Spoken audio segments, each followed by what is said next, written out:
ತುಂಬಾ ಜನ ಬಾಡಿಗೆ ಮನೆ ವಿಷಯದಲ್ಲಿ ತಪ್ಪು ಮಾಡ್ತಾ ಇರ್ತಾರೆ.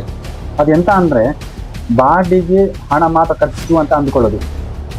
ಬಾಡಿಗೆ ಮನೆಯಲ್ಲಿ ಬಾಡಿಗೆ ಹಣದ ಜೊತೆಗೆ ಬೇರೆ ಬೇರೆ ಖರ್ಚು ಕೂಡ ಬರ್ತಾ ಇರ್ತದೆ. ಅದು ಮಂತ್ಲಿ ಮೇಂಟೆನೆನ್ಸ್ ಚಾರ್ಜಸ್ ಆಗಿರ್ಬೋದು, ಅಥವಾ ನಿಮ್ಮ ಹತ್ರ 2 ವೀಲರ್ ಅಥವಾ 4 ವೀಲರ್ ಇದ್ರೆ ಪಾರ್ಕಿಂಗ್ ಚಾರ್ಜಸ್ ಆಗಿರ್ಬೋದು, ವಾಟರ್ ಬಿಲ್ ಆಗಿರ್ಬೋದು. ಅಷ್ಟೇ ಅಲ್ಲದೆ ನೀವು ಬಾಡಿಗೆ ಮನೆಗೆ ಸೆಕ್ಯೂರಿಟಿ ಡೆಪಾಸಿಟ್ ಅಂತ ಹಣ ಕೊಡ್ಲಿಕ್ಕೆ ಉಂಟು. ಆ ಹಣಕ್ಕೆ ಯಾವುದೇ ಬಡ್ಡಿ ಸಿಗುದಿಲ್ಲ, 1 ರೂಪಾಯಿ ಬಡ್ಡಿ ಸಹ ಸಿಗುದಿಲ್ಲ. ಹೀಗಾಗಿ ಅದನ್ನು ಕೂಡ ಸರಿಯಾಗಿ ಲೆಕ್ಕ ಮಾಡಬೇಕಾಗ್ತದೆ. ಇಷ್ಟೆಲ್ಲ ಖರ್ಚಿರುವಾಗ ಕೇವಲ ಬಾಡಿಗೆ ಹಣ ಮಾತ್ರ ಖರ್ಚು ಅಂತ ಹೇಗೆ ಅಂದ್ಕೊಳ್ತೀರಾ? ಅದು ಸಡನ್ನಾಗಿ ಬರುವಂತಹ ಇದು ಖರ್ಚುಗಳಿದು.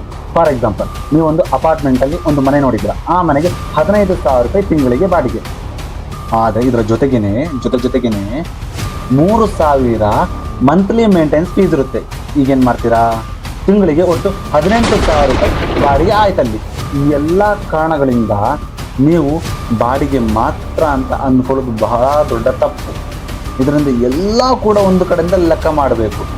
ಏನೆಲ್ಲ ಇದೆ, ಮೇಂಟೆನೆನ್ಸ್ ಚಾರ್ಜಸ್ ಅಂತ, ಪಾರ್ಕಿಂಗ್ ಚಾರ್ಜಸ್ ಅಂತ, ವಾಟರ್ ಬಿಲ್ ಅಂತ, ಇದ್ರೆ ಎಷ್ಟುಂಟು ಎಲ್ಲ ಕೂಡ ಲೆಕ್ಕ ಮಾಡಬೇಕು. ಆಗ ನಿಮಗೆ ಫೈನಲ್ ತಿಂಗಳಿಗೆ ಎಷ್ಟು ಬಾಡಿಗೆ ಇದೆ ಅಂತ ಕರೆಕ್ಟಾಗಿ ಗೊತ್ತಾಗ್ತದೆ.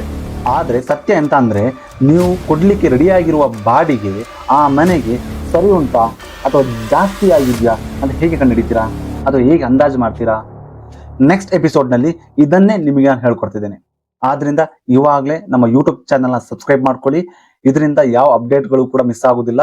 ಕಮೆಂಟ್ ಸೆಕ್ಷನ್ ಅಲ್ಲಿ ನಮ್ಮ ವಾಟ್ಸ್ಆಪ್ ಚಾನಲ್ ಲಿಂಕ್ ಇದೆ, ಅಲ್ಲಿ ಕೂಡ ಫಾಲೋ ಮಾಡ್ಕೊಳ್ಳಿ. In case YouTube notification miss ಆದ್ರೆ ವಾಟ್ಸ್ಆಪ್ ಚಾನಲ್ ಅಲ್ಲಿ ನಿಮಗೆ ಸಿಗ್ತದೆ.